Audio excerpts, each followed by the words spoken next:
इस TV news देख रहे हैं आप। आज की प्रमुख खबरों के साथ मैं हूं अंसारुल हक। पहले सुर्खियां। बिहार बोर्ड 12वीं का रिजल्ट हुआ जारी। साइंस स्ट्रीम में सिवान के मृत्युंजय कुमार, आर्ट्स में पटना के तुषार कुमार और कॉमर्स में शेखपुरा की प्रिया कुमारी ने किया टॉप। मोतिहारी के नीरज कुमार ने साइंस स्ट्रीम में 473 अंक लाकर जिले का नाम किया रोशन। ट्रक और बाइक के बीच हुई जोरदार टक्कर में खौफनाक मंजर आया सामने। ट्रक ने 1 किलोमीटर तक घसीटा बाइक सवार को, 2 लोगों की मौत। पूर्व के आचार संहिता मामले में जमानत लेने मोतिहारी पहुंचे राज्यसभा सांसद अखिलेश सिंह। लोकसभा चुनाव और टिकट बंटवारे को लेकर दिया अहम बयान। अखिल भारतीय मारवाड़ी महिला सम्मेलन रक्सौल इकाई ने हर्षोल्लास के साथ मनाया लड्डू गोपाल मिलन उत्सव। रंग बिरंगे परिधानों में दिखी महिलाएं। मझौलिया प्रखंड प्रमुख द्वारा आयोजित किया गया होली मिलन समारोह। अबीर गुलाल लगाकर एक दूसरे को दी होली की शुभकामनाएं। ढाका पुलिस ने अपहृत नवविवाहित महिला को किया सकुशल बरामद। 1 सप्ताह पूर्व गांव के ही एक युवक द्वारा कर लिया गया था अपहरण। स्वर्णकार समाज शाखा संघ मोतिहारी के पदाधिकारियों का हुआ चुनाव। शहर के एक होटल में आयोजित कार्यक्रम में जुटे स्वर्णकार समाज के लोग।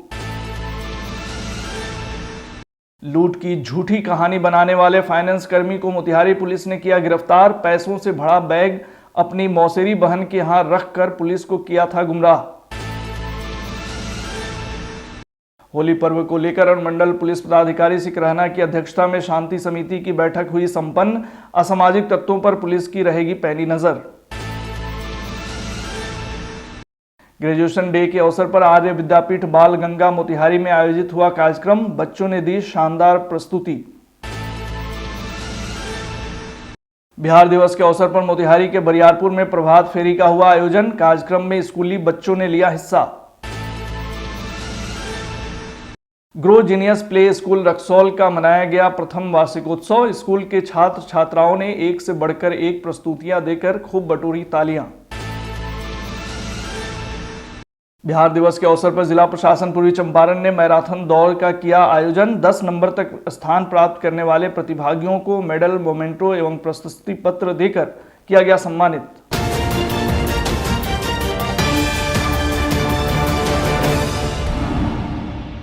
बिहार बोर्ड 12वीं का रिजल्ट जारी कर दिया गया है। इस वर्ष इंटर का रिजल्ट कुल 87.21% रहा। स्ट्रीम वाइज रिजल्ट की अगर बात करें तो साइंस का रिजल्ट 87.7%, कॉमर्स का रिजल्ट 94.88% और आर्ट्स का रिजल्ट 86.15% रहा।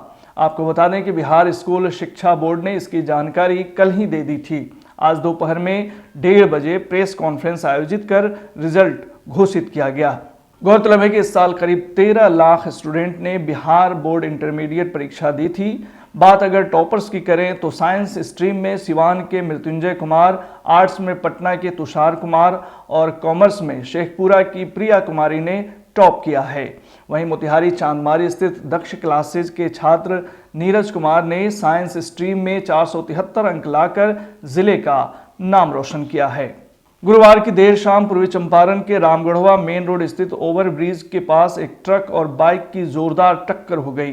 खबर के मुताबिक टक्कर इतनी जोरदार थी कि बाइक चालक बाइक सहित ट्रक में ही फंस गया और करीब 1 किलोमीटर तक घसीटता चला गया।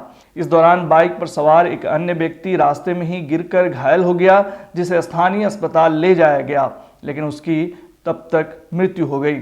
वहीं दूसरा व्यक्ति ट्रक में बाइक सहित फंसा रहा। घसीटे जाने के कारण आग लग गई और बाइक सहित बाइक चालक भी धू धू कर जलने लगा। सूचना के बाद स्थानीय थाना मौके पर पहुंची और फायर ब्रिगेड को बुलाकर आग पर काबू पाया गया। तब तक ट्रक, बाइक और बाइक चालक पूरी तरह जल गए थे। दोनों मृतक स्थानीय गम्हरिया निवासी सोनू राम और प्रभु राम बताए गए हैं। लोगों ने बताया कि बाइक सवार रक्सौल की तरफ से और मालवाहक ट्रक रक्सौल से सुगौली की तरफ जा रहा था। पूर्व के एक आचार संहिता मामले में जमानत लेने कांग्रेस के प्रदेश अध्यक्ष अखिलेश सिंह मोतिहारी जिला न्यायालय पहुंचे। इस दौरान उन्होंने अपने कार्यकर्ताओं से भी मुलाकात की। मौके पर पप्पू यादव के कांग्रेस में शामिल होने और नाराजगी को लेकर अखिलेश सिंह ने कहा कि हम किसी तरह से नाराज नहीं हैं, किसी के आने से हम नाराज नहीं होते हैं। जितने लोग पार्टी में आएंगे हम लोग और मजबूत होंगे। साथ ही अनिल शर्मा के द्वारा पप्पू यादव की एंट्री से नाराजगी को लेकर कहा कि सबकी अपनी अपनी राय है, इससे कोई फर्क पड़ने वाला नहीं है। मौके पर लोकसभा चुनाव और टिकट बंटवारे को लेकर भी उन्होंने कई अहम बातें कहीं। आइए सुनते हैं उन्होंने और क्या कुछ कहा। 2009 का था जिस समय भारत सरकार में मंत्री थे और यहाँ के एमपी थे। मुझको मालूम नहीं था, सडनली कोई किसी ने बताया कि ऐसे ऐसे उसमें बेल लेना पड़ेगा। उसी सिलसिले में आए थे कोर्ट में हाजिरी देने। पप्पू यादव पार्टी ज्वाइन किया है, कांग्रेस का दामन। स्वागत है कांग्रेस में, जो लोग आए कांग्रेस को मजबूत करे, मजबूती मिले। तो ऐसी चर्चा है कि आपको नाराजगी है? नहीं, किसी के आने से हम नाराज क्यों होंगे भला।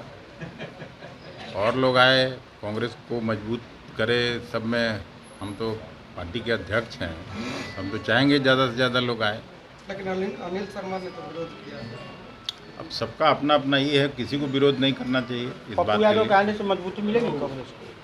तो मजबूती क्यों नहीं मिलेगा। अरे भाई, प्रजातंत्र में, जमहूरियत में जितनी संख्या बढ़े, सबके आने से ही पार्टी मजबूत होगी। रक्सौल स्थित श्री सत्यनारायण मारवाड़ी पंचायती मंदिर परिसर में अखिल भारतीय मारवाड़ी महिला सम्मेलन शाखा रक्सौल के तत्वाधान में श्याम ज्योति महोत्सव आयोजित किया गया। इस कार्यक्रम के तहत लड्डू गोपाल मिलन उत्सव हर्षोल्लास से मनाया गया। मौके पर महिला सम्मेलन की अध्यक्षा वीना गोयल एवं सचिव सोनू काबरा ने कहा कि फागुन शदी रंग भरी एकादशी के पावन दिवस पर आज सभी श्रद्धालु अपने अपने घरों से लड्डू गोपाल अर्थात भगवान श्री कृष्ण के बाल स्वरूप का श्रृंगार कर मंदिर लाते हैं और उनकी पंचोपचार पूजन अर्चना कर भजन कीर्तन होती है एवं सभी रंग गुलाल बिखेर कर उत्सव मनाते हैं। उन्होंने कहा कि इस मौके पर स्थानीय महिला श्रद्धालु रंग बिरंगे परिधान धारण कर इस उत्सव में शामिल होती हैं। पूर्वी चंपारण के मझौलिया प्रखंड प्रमुख शुक्ता मुखी द्वारा होली मिलन समारोह का आयोजन किया गया। इस दौरान पंचायत समिति सदस्यों द्वारा एक दूसरे को रंग अबीर गुलाल एवं एक दूसरे को गले लगाकर होली की शुभकामनाएं दी गईं। मौके पर प्रमुख पति मंटू कुशवाहा ने बताया कि होली आपसी भाईचारे का त्यौहार है, हम लोगों को आपसी मतभेद भुलाकर भाईचारे को बढ़ाना चाहिए। उनका कहना था कि होली पर्व समाज को एक सूत्र में जोड़ने का काम करता है। होली का महापर्व सभी नर नारियों के लिए उमंग और उत्साह का माहौल लेकर आता है। मौके पर उप प्रमुख नरेश कुमार यादव, अरविंद कुमार सहित अन्य समिति सदस्य उपस्थित थे। पूर्वी चंपारण की ढाका थाना पुलिस ने अपहृत एक नवविवाहित महिला को बरामद कर लिया है। ढाका थाना में पदस्थापित महिला दरोगा पूजा कुमारी को थाना क्षेत्र के फुलवरिया घाट के नजदीक से अपहृत नवविवाहित महिला को सकुशल बरामद करने में सफलता मिली है। प्राप्त जानकारी के अनुसार थाना क्षेत्र के एक गांव से विगत एक सप्ताह पूर्व उसी गांव के एक युवक ने नवविवाहित महिला का अपहरण कर लिया था, जिसको लेकर पूर्व में विवाहित के ससुर ने गांव के ही एक युवक के द्वारा अपहरण करने का आरोप लगाते हुए ढाका थाना में एक लिखित आवेदन देकर प्राथमिकी दर्ज कराई थी। इस संदर्भ में एसआई पूजा कुमारी ने जानकारी देते हुए कहा कि महिला की सकुशल बरामदगी कर ली गई है। महिला को न्यायालय में 164 का बयान दिलाने की प्रक्रिया की जा रही है। अखिल भारतीय स्वर्णकार संघ से संबद्ध बिहार राज्य स्वर्णकार संघ मोतिहारी पूर्वी चंपारण के शाखा संघ का चुनाव मिस्कोट स्थित सूर्यबाला सदन के सभागार में आयोजित किया गया। पूर्व अध्यक्ष लक्ष्मी प्रसाद की अध्यक्षता में उपस्थित स्वर्णकारों की उपस्थिति में मौखिक प्रस्ताव एवं संख्या बल समर्थन के द्वारा नए पदाधिकारियों का चयन किया गया। मौके पर उपस्थित सभी स्वर्णकार बंधुओं को चुनाव की प्रक्रिया एवं 2 साल के कार्यकाल के लिए नवगठित पदाधिकारियों एवं कार्यकारिणी द्वारा लाए जाने वाले संविधान कानून के बारे में जानकारी दी गई। उसके बाद अध्यक्ष पद पर धर्मेंद्र कुमार स्वर्णकार, उपाध्यक्ष पद पर दीपक कुमार सर्राफ एवं धीरज सर्राफ, जबकि महासचिव पद पर मोहन प्रसाद ज्वेलर्स एवं सचिव के रूप में राजेश कुमार को चुना गया। इसके अलावा कई अन्य लोगों को भी अलग अलग जिम्मेदारियां सौंपी गई। मोतिहारी पुलिस को एक बार फिर बड़ी कामयाबी मिली है। पुलिस ने लूट की झूठी कहानी बनाने वाले एक फाइनेंस कर्मी को गिरफ्तार कर लिया है। गिरफ्तार फाइनेंस कर्मी का नाम राजकुमार पंडित बताया जा रहा है, जो हरसिद्धि थाना क्षेत्र के यादवपुर का रहने वाला है। पुलिस के अनुसार चैतन्य फाइनेंस के कलेक्शन एजेंट के द्वारा सूचना दी गई कि संग्रामपुर थाना क्षेत्र के भवानीपुर के आसपास अपाची एवं स्प्लेंडर मोटरसाइकिल पर सवार अज्ञात अपराधियों द्वारा उनका मोबाइल, कागजात और नगद 48,290 रुपये से भरा लाल रंग का बैग लूट लिया गया। लेकिन पुलिस की तफ्तीश में बात झूठी निकली। तकनीकी अनुसंधान करने के बाद पाया गया कि फाइनेंस कर्मी द्वारा पैसा से भरा बैग अपनी मौसेरी बहन के घर पर रखकर लूट की झूठी कहानी बनाई गई, जहां से लाल बैग पैसा सहित बरामद किया गया। पुलिस ने फाइनेंस कर्मी को गिरफ्तार कर न्यायिक हिरासत में भेज दिया है। इस संबंध में स्थानीय डीएसपी क्या कुछ कह रहे हैं, आइए सुनते हैं। 3/3/24 को करीब 2:30 बजे संग्रामपुर थाना अध्यक्ष को सूचना मिली। एक राजकुमार पिता प्रभु पंडित ग्राम यादवपुर थाना हरसिद्धि के रहने वाले, जो वर्तमान में चैतन्य फाइनेंस में कलेक्शन एजेंट का काम करते थे, उनके द्वारा सूचना दी गई कि जब वो भवानीपुर के रास्ते से गुजर रहे थे संग्रामपुर में, उसी क्रम में एक अपाचे और एक हीरो होंडा स्प्लेंडर गाड़ी से ओवरटेक करके इनको धक्का देके गिरा दिया गया और इनके कलेक्शन का पैसा लाल बैग सहित 48,290 रुपये लेकर अपराधी 4 अज्ञात अपराधी भाग गए। इस संबंध में त्वरित रूप से टीम बनाई गई, जिसमें थाना अध्यक्ष संग्रामपुर, पुलिस निरीक्षक आर्यराज और इसमें तकनीकी रूप से कई सीसीटीवी वगैरह का हम लोग निरीक्षण किए। तो उस क्रम में ज्ञात हुआ कि जो राजकुमार है, इन्हीं के द्वारा ये सारा प्लानिंग किया गया। जब उनसे पूछताछ की गई तो उनके द्वारा अपना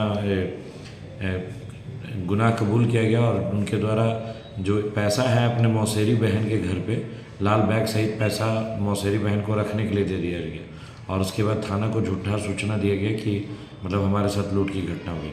फिर इनके निशानदेही पे हम लोग 48,290 रुपये और लाल बैग दोनों बरामद कर लिए। इस क्रम में इनकी अरेस्टिंग हो गई और इन्हें हम लोग जेल भेजे। आगामी होली पर्व को शांति और सौहार्दपूर्ण माहौल में मनाए जाने को लेकर पूर्वी चंपारण के ढाका स्थित सिकरहना अनुमंडल कार्यालय परिसर के सभा कक्ष में सिकरहना अनुमंडल पुलिस पदाधिकारी अशोक कुमार की अध्यक्षता में अनुमंडल स्तरीय एक शांति समिति की बैठक आयोजित की गई। बैठक में उपस्थित लोगों ने होली पर्व के दौरान होने वाली समस्याओं से पदाधिकारी को अवगत कराया। इसके अलावा कई अन्य महत्वपूर्ण बिंदुओं पर भी चर्चा की गई। गौरतलब है कि प्रशासन द्वारा डीजे पर पूर्ण रूप से प्रतिबंध लगाया गया है, वहीं असामाजिक तत्वों पर पुलिस की पैनी नजर रहेगी। बैठक को संबोधित करते हुए सिकरहना अनुमंडल पुलिस पदाधिकारी अशोक कुमार ने बताया कि पर्व को समाज में आपसी संबंध स्थापित कर शांति एवं सौहार्दपूर्ण वातावरण में मनाना चाहिए। आगे उन्होंने कहा कि पर्व के दौरान कोई ऐसा काम न करें जिससे पुलिस को मजबूरन कार्रवाई करनी पड़े। आज अनुमंडल स्तरीय शांति समिति की बैठक हुई है। बैठक में यहाँ जितने भी लोग थे सभी ने अपने अपने क्षेत्र के बारे में बताया। हम लोग को काफ़ी कुछ इनपुट मिला है और हम लोग पूर्व से ही इसमें सतर्क हैं। लगभग 122 जगह पर हम लोग मजिस्ट्रेट और फोर्स की नियुक्ति कर रहे हैं और साथ ही हमारा एक कंट्रोल रूम रहेगा जो अनुमंडल में संचालित होगा। हम लोग शांति समिति के माध्यम से और भी लोगों के और मीडिया के माध्यम से भी हम संदेश देना चाहते हैं कि होली का पर्व है खुशी और त्यौहार का, उसको खुशी और त्यौहार के साथ मनाएं, आपस में प्रेम भाव रखें और प्रयास करें कि किसी भी तरह की घटनाएं न हो। इन केस किसी भी तरह की छूट-फूट कुछ भी होती हैं तो हमारा आग्रह रहेगा कि तुरंत अपने नज़दीकी थाना को सूचना दें या हमारे नंबर जो सरकारी नंबर है वो भी पब्लिक प्लेटफॉर्म पर है, उससे भी आप सूचना दे सकते हैं। और हम लोग पूरा प्रयास में हैं कि पिछले कई पर्वों की भांति ये पर्व भी ढाका में एकदम शांतिपूर्ण रहेगा, यही हमारी आशा है। आचार संहिता लागू है, इस दौरान कई सारी हमारे बंदिशें हैं तो उनसे जैसा डिस्कस किया गया है, अगर कोई समारोह कोई मनाना चाहते हैं तो उसकी पूर्व अनुमति लेनी होगी। अगर ऐसा करते हैं तो उस पर जो यथोचित कार्रवाई है वो की जाएगी। ग्रेजुएशन डे के अवसर पर आर्य विद्यापीठ बाल गंगा मोतिहारी के सभागार में एक कार्यक्रम आयोजित किया गया। कार्यक्रम का उद्घाटन आर्य विद्यापीठ के चेयरमैन डॉक्टर SP सिंह ने दीप प्रज्वलित कर किया। साथ में आर्य विद्यापीठ के निदेशक रंजीत कुमार, बीएड कॉलेज के प्राचार्य डॉक्टर DN सिंह एवं आर्य विद्यापीठ की प्राचार्य परमिता सरकार भी उपस्थित थीं। संपूर्ण सभागार नर्सरी, एलकेजी, यूकेजी के बच्चों एवं अभिभावकों से भरा हुआ था। अपने भाषण में चेयरमैन डॉक्टर एसपी सिंह ने मां को बच्चे की प्रथम शिक्षिका बताया। अध्यक्षीय भाषण के साथ ही नर्सरी, एलकेजी, यूकेजी के नन्हे मुन्ने बच्चों द्वारा स्वागत गान शुरू किया गया। उसके बाद दूसरे बच्चों ने सांस्कृतिक कार्यक्रम के तहत अपने नृत्य का प्रदर्शन किया, जो अपने आप में काबिले तारीफ था। मौके पर निदेशक रंजीत कुमार ने कहा कि कल से ये सभी बच्चे वर्ग 1 में प्रवेश कर जाएंगे। उसके बाद इन सभी बच्चों को तकनीकी से जोड़ा जाएगा, जिनके लिए सभी वर्गों में डिजिटल बोर्ड लगाए जा चुके हैं। वहीं मौके पर मौजूद अभिभावकों ने कहा कि हमारे समय ऐसे कार्यक्रम नहीं हुआ करते थे, परंतु आज हम खुश हैं कि मेरे बच्चे स्टेज पर जाने से डरते नहीं हैं। बिहार दिवस के अवसर पर कल मोतिहारी में कई तरह के कार्यक्रम देखने को मिला। इस कड़ी में बड़ा बरियारपुर वार्ड नंबर 44 स्थित कन्या मध्य विद्यालय में प्रभात फेरी का आयोजन किया गया। मौके पर स्कूल की प्रधानाध्यापिका विनीता कुमारी ने बताया कि प्रत्येक साल बिहार दिवस के अवसर पर हम लोग प्रभात फेरी करते हैं। उन्होंने कहा कि आज की प्रभात फेरी में 200 से अधिक बच्चों ने भाग लिया और साथ ही शिक्षक और शिक्षिकाओं ने भी हिस्सा लिया। आज बिहार दिवस के अवसर पर हम लोग प्रभात फेरी कराए हैं बच्चों को, और आज सब बिहार दिवस के बारे में हमारे बिहार के जो भी विद्वान पुरुष हैं उनके बारे में बताया गया है और प्रभात फेरी कराया गया है। इसके बाद हम लोग पेंटिंग का प्रोग्राम कराएंगे, गायन प्रोग्राम है, वो भी रंगोली बनवाएंगे। सब बच्चे शामिल हुए आपकी प्रभात फेरी? 200 के आसपास बच्चे हैं। बिहार दिवस के अवसर पर जिला प्रशासन पूर्वी चंपारण के द्वारा मैराथन दौड़ का आयोजन किया गया। स्थानीय गांधी मैदान में जिलाधिकारी एवं उप विकास आयुक्त के द्वारा संयुक्त रूप से हरी झंडी दिखाकर मैराथन दौड़ में भाग लेने वाले प्रतिभागियों को रवाना किया गया। दौड़ 5 किलोमीटर के लिए निर्धारित था, जो गांधी मैदान से बलुआ चौक, राजा बाजार होते हुए चांदमारी चौक तक गया और फिर वहां से वापस लौटा। इसमें बड़ी संख्या में प्रतिभागियों ने हिस्सा लिया। मैराथन दौड़ 2 हिस्सों में कराया गया। एक में केवल पुरुष प्रतिभागी भाग लिए, जबकि दूसरे में महिलाएं भाग लीं। दोनों ही श्रेणी में 10 नंबर तक स्थान प्राप्त करने वाले प्रतिभागियों को मेडल, मोमेंटो एवं प्रशस्ति पत्र देकर सम्मानित किया गया। आज हम लोग 2 एक्टिविटी साथ में कर रहे हैं। बिहार दिवस भी है और हम लोग का चुनाव भी है, तो उसके स्वीप एक्टिविटी भी हम लोग कर रहे हैं। दोनों को मिला के आज हम लोगों ने आयोजन किया है। इसमें पहले हम लोगों ने मैराथन करी है पुरुष की और महिलाओं के लिए। उसके बाद वृक्षारोपण कार्यक्रम है, रंगोली का कार्यक्रम है, विभिन्न कुछ कंपटीशन होंगे और शाम को कल्चर प्रोग्राम भी है। सभी में चुनाव की थीम को भी ध्यान में रखा गया है और बिहार दिवस की थीम को भी ध्यान में रखा गया है। क्या संदेश देंगे? संदेश यही देंगे कि आगामी 2 महीने बाद जो चुनाव होने वाला है, सभी लोग आएँ और अपने इस निर्वाचन उत्सव में भाग लें। रक्सौल स्थित पंकज सिनेमा हॉल में ग्रे जीनियस प्ले स्कूल का प्रथम वार्षिकोत्सव सह सांस्कृतिक कार्यक्रम आयोजित किया गया, जिसका उद्घाटन मुख्य अतिथि के रूप में उपस्थित इंडियन आर्मी के मेजर अभिजीत सिंह तोमर, राजेश मस्करा फाउंडेशन के कमल मस्करा एवं शिखा रंजन आदि ने संयुक्त रूप से दीप प्रज्वलित कर किया। मौके पर आए हुए सभी अतिथियों को पौधा देकर सम्मानित किया गया। वार्षिकोत्सव कार्यक्रम में स्कूल के छात्र छात्राओं ने एक से बढ़कर एक प्रस्तुतियां देकर खूब तालियां बटोरी। मौके पर उपस्थित मुख्य अतिथि अभिजीत सिंह तोमर ने कहा कि बच्चों को अच्छा नागरिक बनने में माता पिता के बाद शिक्षण संस्थानों का अहम योगदान होता है। जिस तरह ग्रे जीनियस प्ले स्कूल के छात्र छात्राओं ने उत्कृष्ट प्रदर्शन किया है, वह साबित करने के लिए काफी है कि इन बच्चों को स्कूली शिक्षा दीक्षा के साथ कौशल विकास एवं सांस्कृतिक गतिविधियों में सहभागिता सुनिश्चित की जाती है, जो अत्यंत प्रशंसनीय है। आज के बुलेटिन में फिलहाल इतना ही। तमाम खबरों और डिबेट्स के लिए जुड़े रहिए STV न्यूज़ के साथ।